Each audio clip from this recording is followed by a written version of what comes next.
I've also just got these. These are just some leftover mandarin peels. Somebody donated some mandarins from their tree to a place locally, and I thought, you know what, I'm going to enjoy those. So I did. And since then, I've actually kept the peels because I'm going to use them to help with fire lighting, campfire lighting. They're also handy if you've got a fire at home. You can actually throw them in the fireplace and they give off a beautiful scent. You can use the zest because it's full of all kinds of beautiful oils. The problem is that white pithy bit can be quite bitter, so kind of need to remove that if you're going to use these in cooking. They dry well, they keep well, as long as they're not waxed. When you get them from the shop, they're generally waxed. Another thing you can do with this is you can actually add it to vinegar, let it sit, give it a good shake every now and again, let it sit for a few weeks or a few months or whatever you're able to, and then put it in a spray bottle, and that makes a really useful cleaner for the bathroom or the kitchen. It's cheap, it's effective, definitely worth the effort. So little things like that add up quickly.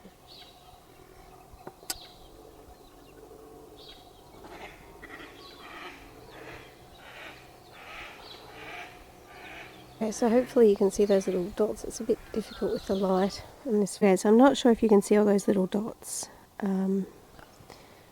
But all those little dots that are like here, see all those little dots there? They're basically essential oils from the mandarin, which are incredibly flavourful, and there's no point in wasting them. So if you've got like a little zester gadget, they're really handy. If not, you can just use a knife. The main thing is that you break them open a little bit so that they get into whatever it is you're baking or cooking. In this case, I'm going to be making a mandarin tea with boiling water and mandarin zest.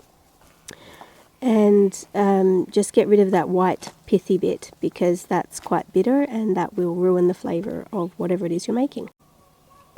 Now it's not going to focus. Of course it's not. Heaven. Okay, so as you can see, some of these have the pith still attached. Let me see if I can just point to that. There we go. Okay, so this still has that white pithy bit still attached. And you can see some of the white pithy bit here. It's quite bitter. It just ruins the flavour of things. Unless you want to experiment, go for it. If you want to, go for it. And this has still got the pith on it. And then this one I've removed the pith from. So that's how much. Alright, so this one you can see the difference. Hopefully, with this lighting. Hopefully. Sorry about the focus. I'm trying, guys. Alright, so what I've done is I've just taken the pith off this, and then I've fine chopped it into something along these lines. Now that can be easily dehydrated. You can just sit that in a warm car in a container and it will dehydrate as long as it's got good airflow, or just on a plate or something. You can dehydrate that in an oven that you've finished using. If you've finished using your oven, you just put it in the switched off oven that's still warm and leave the oven door slightly open, and it'll create a lovely smell throughout the house as well.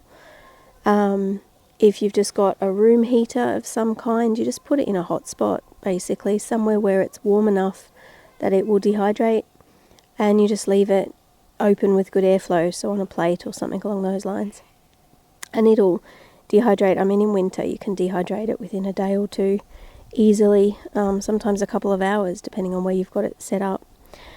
And that can be made into a tea, or you can use it to flavour rice.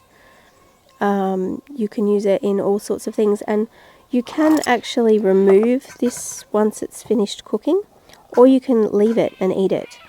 Another thing you can do is you can just cook it up with some sugar, and then you've got some lovely candied mandarin peel that you can use for all sorts of decorative things and to really make a feature out of something. So, you know, if you're fortunate enough to come across somebody who has a tree, or come across a farmer's market or something where they've got things available that have not been waxed, that's a fantastic way to do it. There are directions online for how to remove the wax from citrus that you get in the supermarket and that sort of thing, and most greengrocers. But I mean, I prefer to just get it this way if I can. But if you're not able to, there are tips online on how to do it. I just don't have a lot of confidence to tell you about that because it's not really my area. Okay, so this little pithy bit here that I've talked about previously, it's also, once it's dried out, it's handy for fire starting for anybody who's wanting to experiment with a little ferro rod, little sparky rod. And I'll probably put up some links to some videos and talk a bit more about that at some later stage, but not right now. But you know, if you're putting together a gift for somebody who enjoys camping as a hobby, or has hobbies around fire starting for whatever reason, maybe they enjoy fishing, and while they're fishing they like to practice bushcrafting type skills.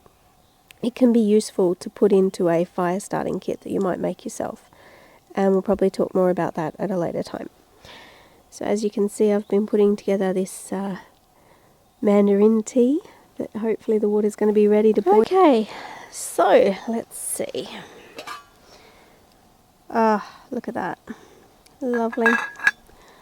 So there we go. I'm not sure if you can see the beautiful colour in that. You certainly can't smell the incredible smell, which is a shame. But that is going to be what I'm going to enjoy as afternoon tea with my fudge.